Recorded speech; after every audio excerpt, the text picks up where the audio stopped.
All right, so we should be connected live.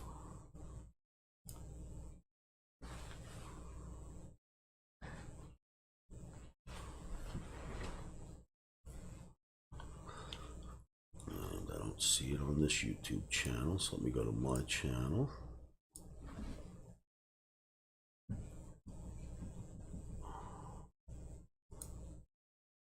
And there we are live.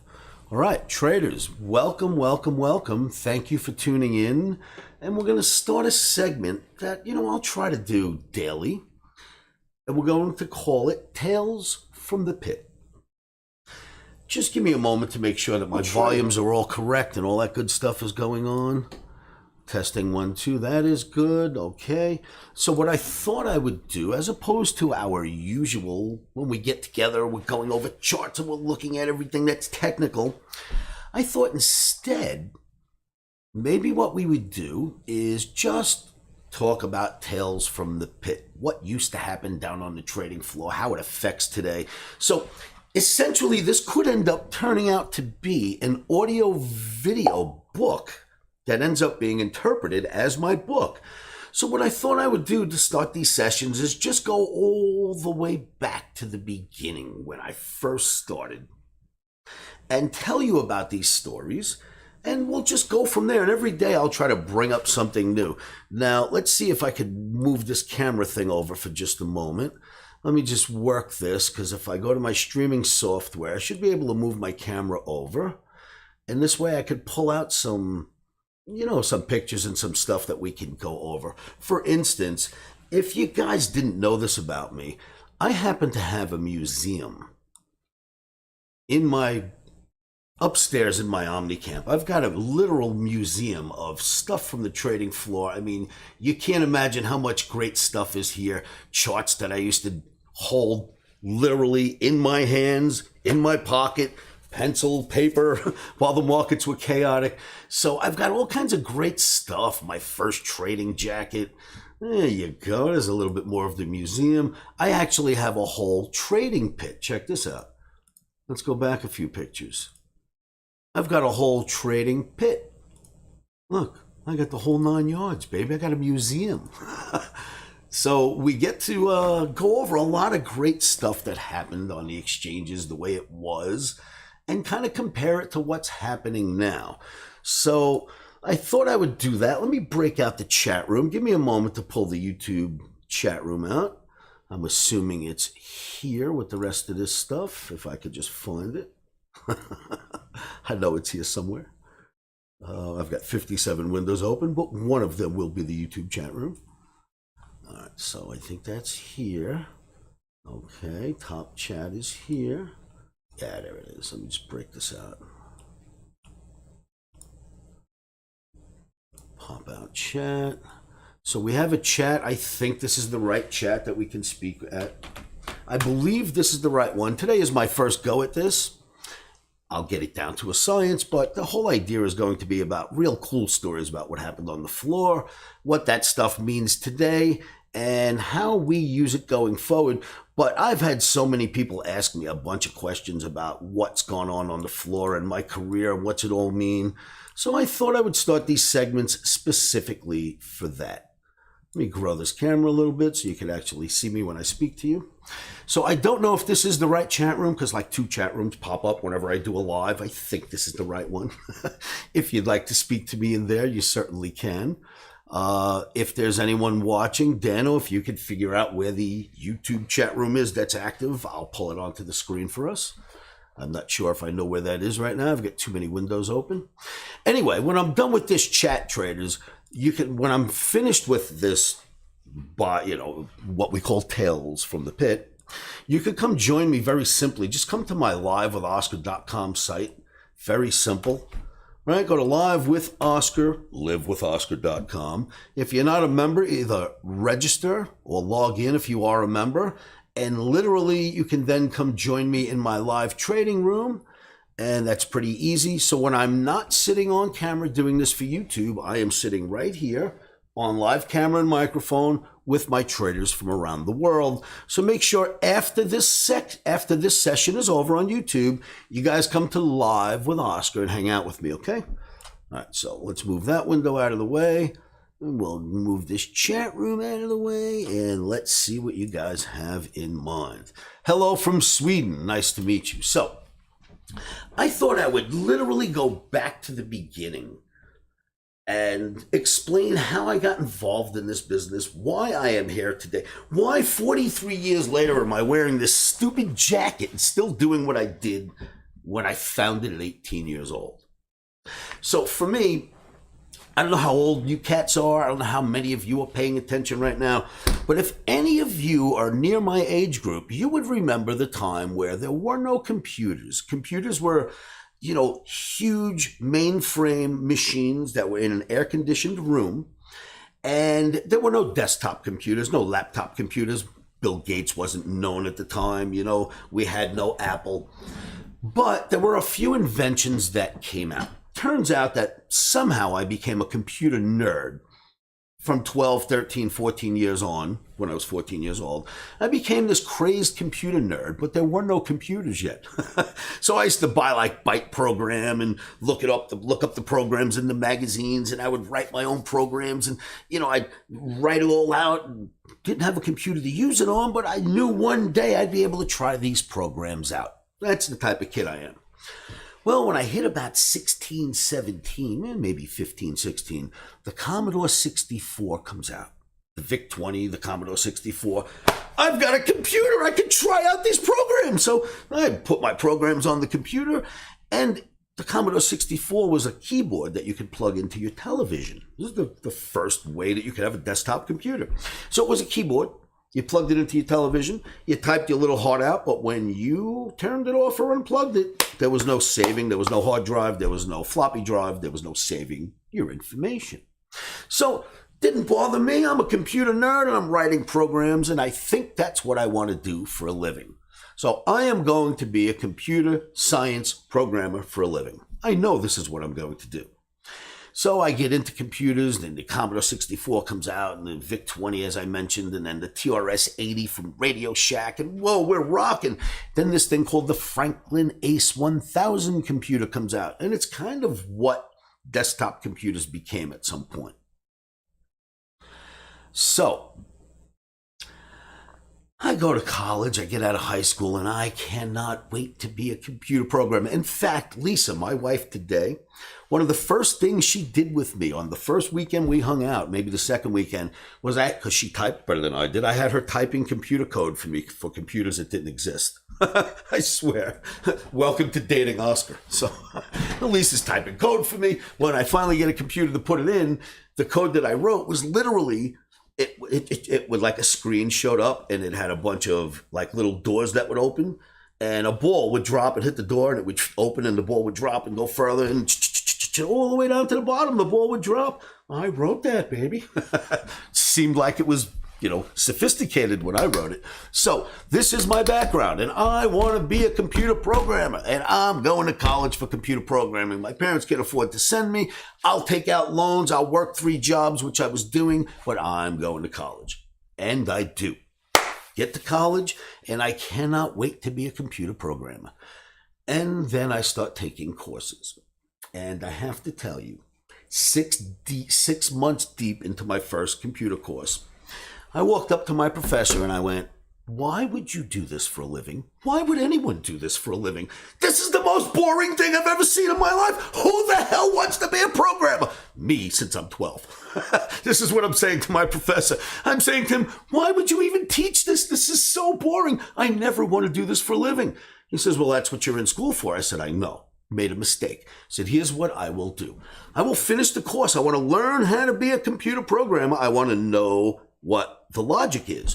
And from that point, I will hire people to program for me knowing how to be a programmer. So I'll finish the course, but here's what I am going to ask you permission to do. Can I find something else to do? I don't want to be a programmer." "All right." He goes, "Well, you can try other courses." About a week after that, Lisa, once again, who was my girlfriend at the time, who is now my wife, says, "Hey, Oscar, me and my 3 friends just got this job on this thing called the trading floor in Manhattan." I'm like, "What, the stock exchange?" She goes, "No, it's the commodities exchange." Now, I'm a blue-collar kid, Dad worked 3 jobs. I don't know anything about a commodities exchange. I've heard of the stock exchange, but I never heard of a commodities exchange. I understand that if you're going to eat bread, wheat will have to get to the Wonder Bread Company at some point, and they'll make bread for you. But I never thought for a moment that there was an exchange that did anything about that. So she heard her 3 friends get jobs on the exchange as runners, and about a week later, she says, why don't you come up and see me at work? All right, why not? So I go up to the trading floor. The second the elevator doors open, I hear, rah! I'm like, what is that? So I get I guess you call them I'm a visitor, and I get somebody who volunteers to bring visitors around. They work on the trading floor, but when a visitor comes up, there are certain people that'll be your liaison, and they give you a little visitor badge, and they take you by the hand, literally, and walk you around and take you from pit to pit. Now, this is why I got involved in trading. So I'm just, wow, flabbergasted at watching all the screaming and the yelling, 6 bid, that's 7, and everyone's yelling different stuff, and I don't know what's going on, but it sure is exciting, and I'm 18 years old, fresh out of high school, in college, and standing on the trading floor. So that takes me by the hand, and he brings me to the gold pit. So the gold pit is where all the gold in the world, in the United States, is being traded in an open outcry pit. Gold pit, silver pit, copper pit, options on all 3, everything's right there. So he walks, well, actually options didn't exist when I first started. They started after I started. The options pits were grown. So there's silver, gold, copper, not options. All right, so I'm standing behind the gold pit. And what that looks like is me standing with I'm standing there watching a circle of men screaming. But what I see is, all I see is their backs, and they're going, ah! I don't know what the hell that is, but they're doing it. So while one guy, he's got his back to me, literally, and he's screaming, 6 bid, he turns and he looks at me. Now I'm standing outside the pit. He spins around and he goes, you look like a smart kid. How do you spell commodities? And he turns back around and starts screaming. I don't answer him. I think it's a joke. We're at the commodities exchange. So I'm a little intimidated and I don't say a word. Then this guy, screaming and yelling, turns around again, but this time he's angry. And he looks at me and goes, yeah, I thought you were smart. How do you spell commodities? Yelling in my face. So I went, COMMODITIES. And he takes out a piece of paper and he writes it and goes, smart boy, I knew you were smart, and turned back around and continues to trade. With that, doesn't take me long to calculate what's going on here. I say to the guy next to me that's taking me around, I said, who's that, sir? He goes, oh, that's Chuck Blank. I won't mention his last name. I don't want to out anybody. He's made over $25 million on this exchange. No. He's made $10 million on this exchange. His brother is the head of the HUD of all of New York State, New York City. Big guy. I said, so are you telling me that guy standing in front of me that made $10 million on this exchange could not spell the name of the building he was in? He needed me to spell it for him? And he looked at me and went, apparently yes. And I went, oh my God, that's it. And here's what I did. As soon as I realized that the guy in front of me, who didn't know how to spell properly the name of the building that he made $10 million in, I'm a cinch to make a few bucks down here. I can spell the name of the building. So I run home. Literally, I go to my guidance counselor, or whatever you'd call him at college. Guidance counselor was high school. And I said, listen, I want to sign out of day school and into night school. I found my passion. I'll continue computer programming, but you got to flip me to night classes. With that, I take night classes and I go down to the exchange and I'm looking for a job. Can't wait. I want to work here. So I get a job and it's a place called A.G. Becker Kipnis. Eddie Arginio is the floor manager. It's a big Chicago firm. They're out in New York City as well. On the exchange, they got booths on every exchange, gold, silver, copper, platinum, you name it, oils. They have booths everywhere. So I get a job. And my job is to be a runner. And I'm as excited as could be. I'm going to be a runner on a commodities exchange. Yes. So I'm working with A.G. Becker Kipnis, and I'm there for about 5 days. And every day I would ask them, hey, I'm going to stick around late. Would someone teach me some stuff? Nobody wanted to teach me anything. They were like standoffish about it. On my 9th day I was there, I asked a question to one of the runners. Now, a runner is your entry-level job. After being a runner, what you're supposed to do is, of course, step up and become a phone clerk, and then a ring clerk, and then a broker, and eventually become a wealthy person, right? That's the path you hope you take. So I say to the top runner, hey, how long have you been working here? And he goes, oh, Oscar, it's my 5th year. And I went, oh, it's your 5th year and you're still a runner? With that, I'm going to quit the job. There's no way I'm going to do that. I'm going to a place where I can advance. So one of the things I did as a runner was I would get a lot of orders for silver, and I would run them over to a company where a guy named Dominic Orciello was standing in the pit, and he would yell and scream and fill the orders. So a lot of the paperwork, when the phones would ring on the floor for A.G. Becker Kipnis and the phone clerks would answer them, they'd hand me a stack of orders, and it turned out a lot of those orders went to Dominic. A lot of silver orders. So he's seen me often for 9 days. On the 9th day, I said, Dominic, listen, I'd like to ask you for a favor. I just spoke to what they call the top runner at A.G. Becker Kipnis, and he told me he's been doing this for over 5 years. I said, in 5 years, I expect to be a broker. I don't want to be a runner for 5 years. How do I get a job with you where I can advance? And with that, he says, oh, are you kidding me? You want a job with me? You seem really sharp. I've been keeping my eye on you. You're hired. I'll go over and speak to Eddie Arginio at A.G. Becker Kipnis and tell him to let you go, and I'll hire you. With that, Dominic walks over with me to Eddie. We walk over to our booth. He says, you know, Eddie, I want to hire this kid. He looks pretty sharp.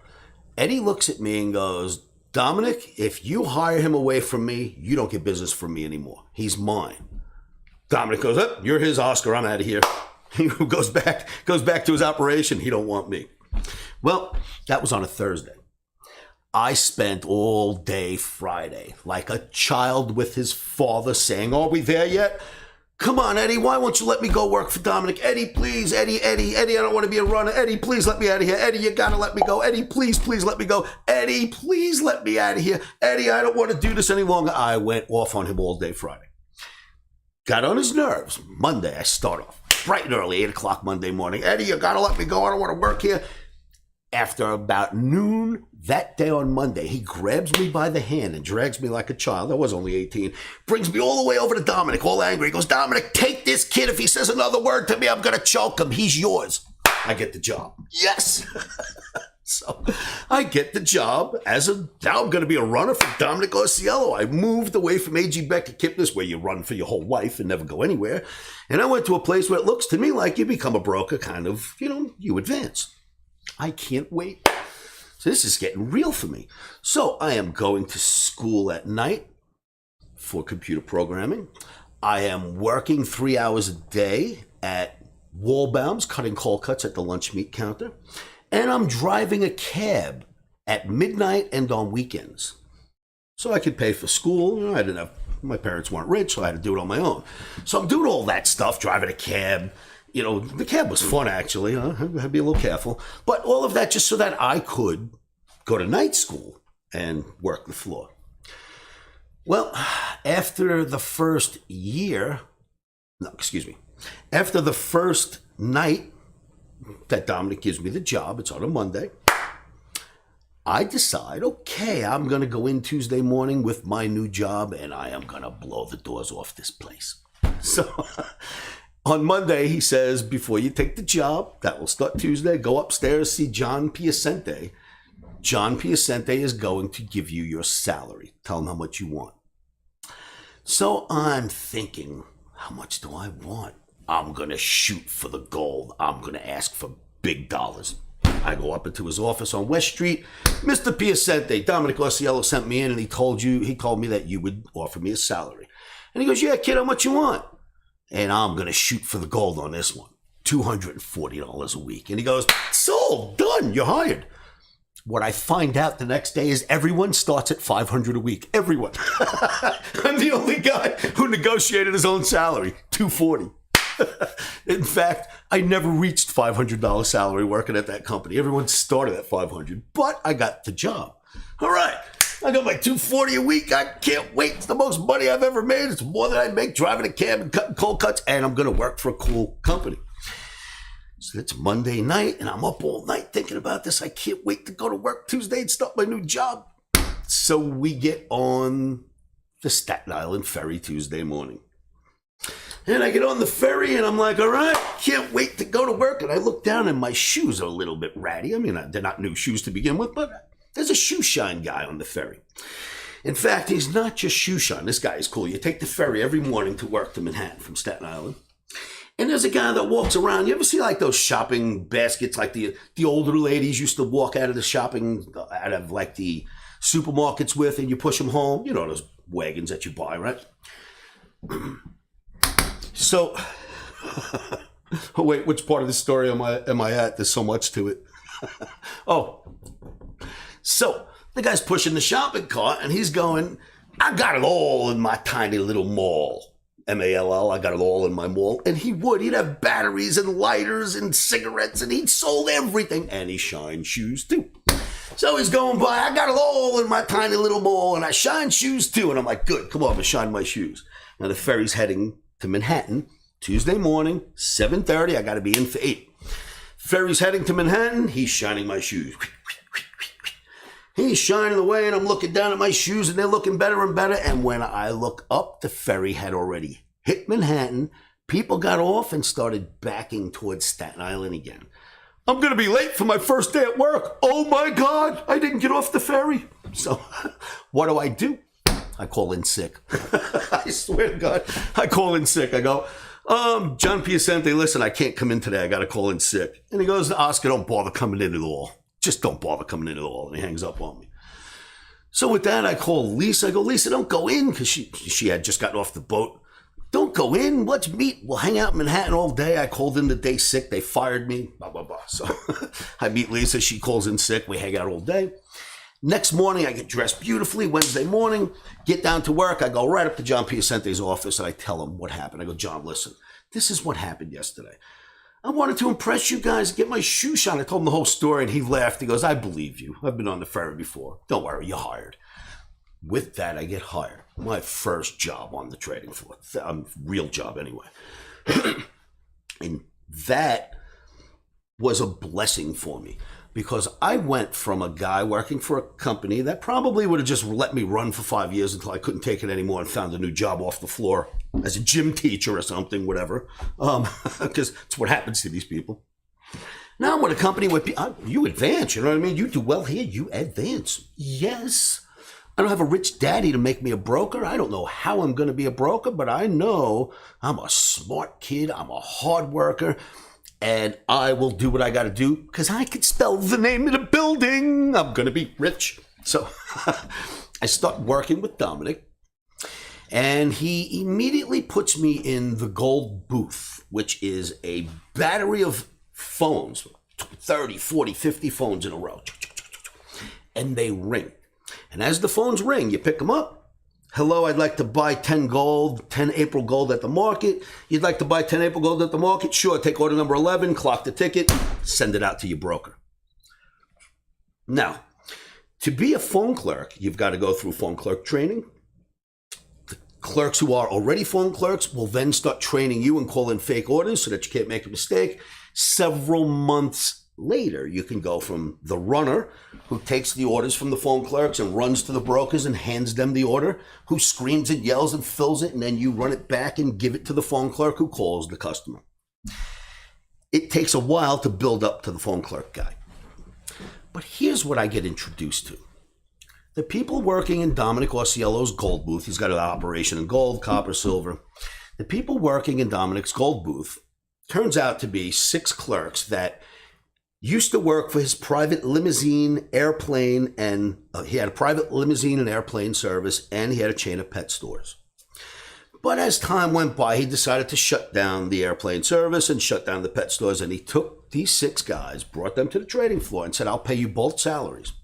I'll pay you your old salary for the company I shut down, and I'll give you $500 a week to answer my phones on the floor. So now you've got guys getting double salaries, and all they got to do is answer the phones. And here's what I'm witnessing. Phones are ringing, 10, 15 phones are ringing, and these 6 guys are sitting down arguing. You get it. No, I'm not getting it. You get it. I'm not getting it. And I'm thinking, you a-holes are getting paid 2 salaries for this. I'm getting $240 a week, not even a half of one of your salaries. I'll get the phones.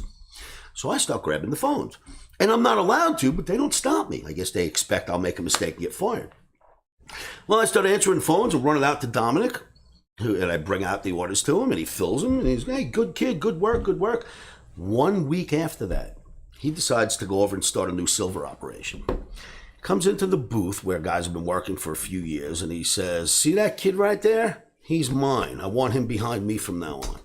And he takes me and makes me his personal assistant, standing at the pit, become a ring clerk. Because what he noticed was, without any training at all, I was able to answer all the phones, take all the orders, bring the orders out, get the fills, bring them back, report them. No training at all. The idiots in the booth he's paying double salaries to, they're arguing over who should answer the phone, and no one's answering phones. He picks up on that, says to me, you're my guy. And from that day forward, I became, he put his arm around me, and I became he was my mentor. I was his protege. And boy, the guys in the booth hated my guts for that. Boy, they were not happy with me at all. But you know what? Kiss my ass, people. I know how to work for a living. So with that, I run into a gentleman that same week called Artie Kaplan. And Artie Kaplan is holding something that looks like this. Let's see if I can bring this over. Artie Kaplan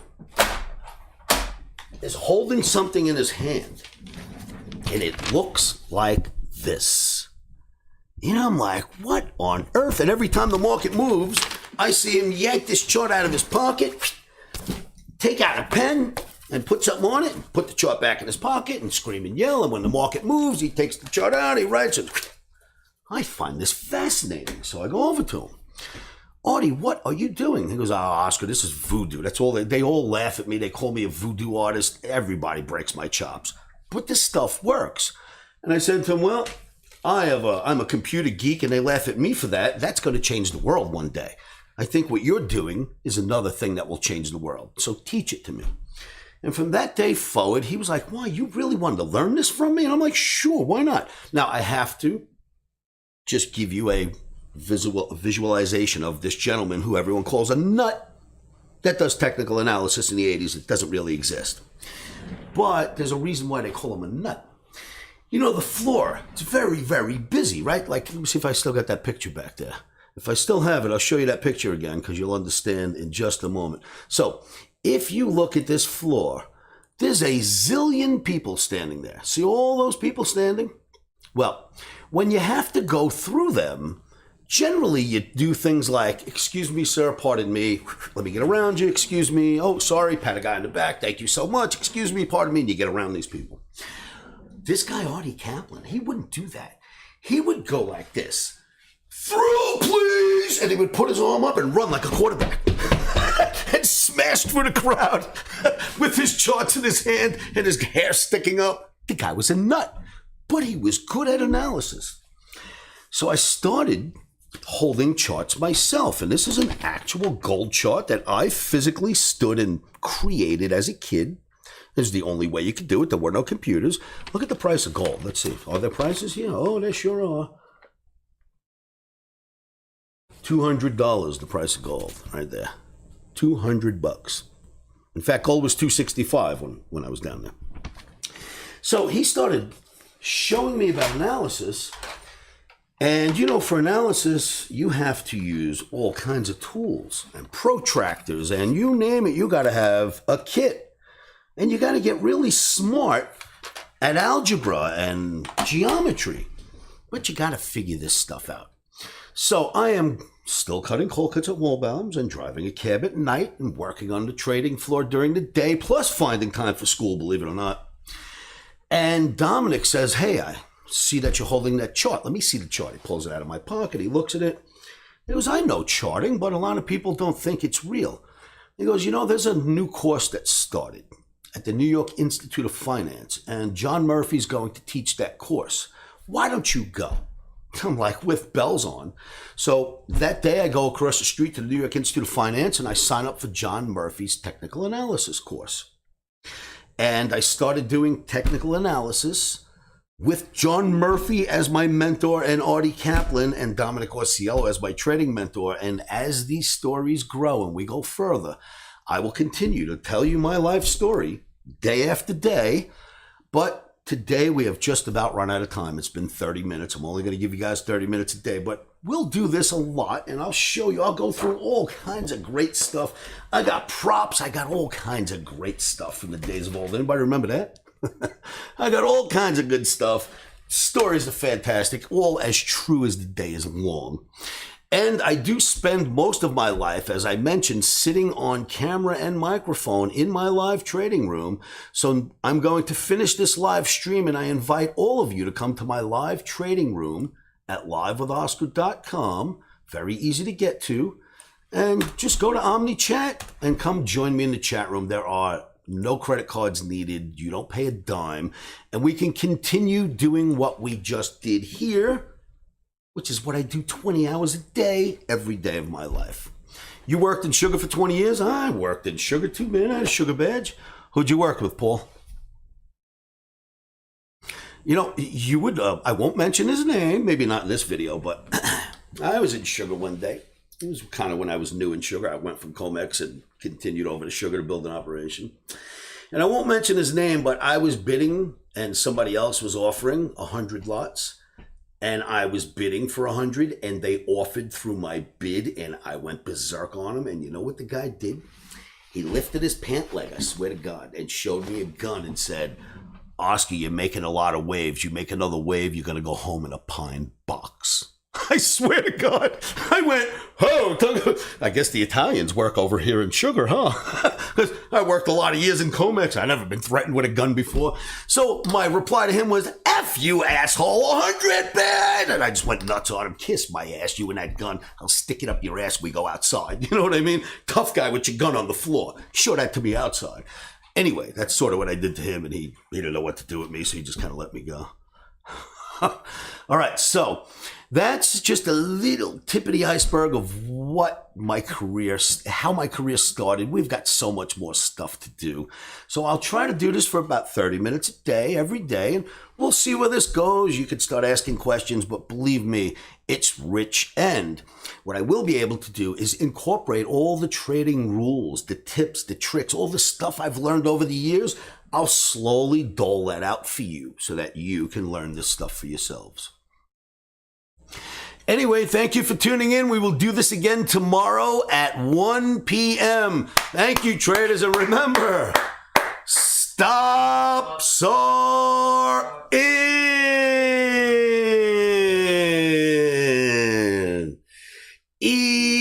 Emotions are out. Thank you so much. We will do this again.